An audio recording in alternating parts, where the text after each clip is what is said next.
Estamos de cheo na primeira vaga de calor do verán e hoxe queremos saber ti que fas para refrescarte.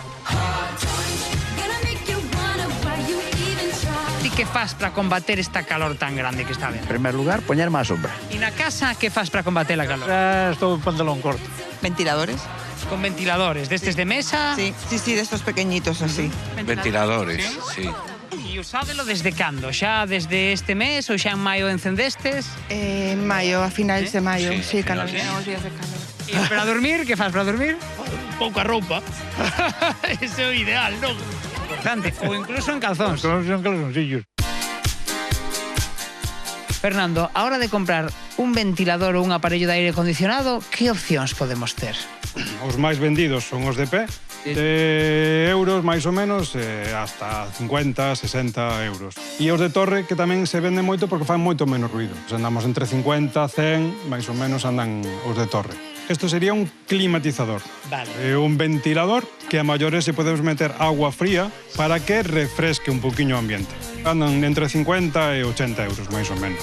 E despois habría a gama de aire acondicionado portátil, que sería un pouco o que realmente enfría. A partir de 259, 319... Este é o ruido que fai esta máquina portátil de aire acondicionado? Sí. Bota un fresquiño curioso. Este é o ruido que fai un ventilador de torre. Tampouco fai moito barullo, No, non fai moito, pero bueno. Este é o ventilador clásico de toda a vida. De toda a vida, A efectivamente. ver.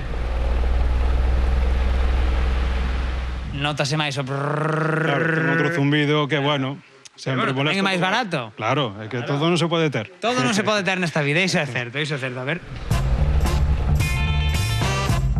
Existen trucos para aforrar cando usamos este tipo de aparellos ou os aparellos de aire acondicionado?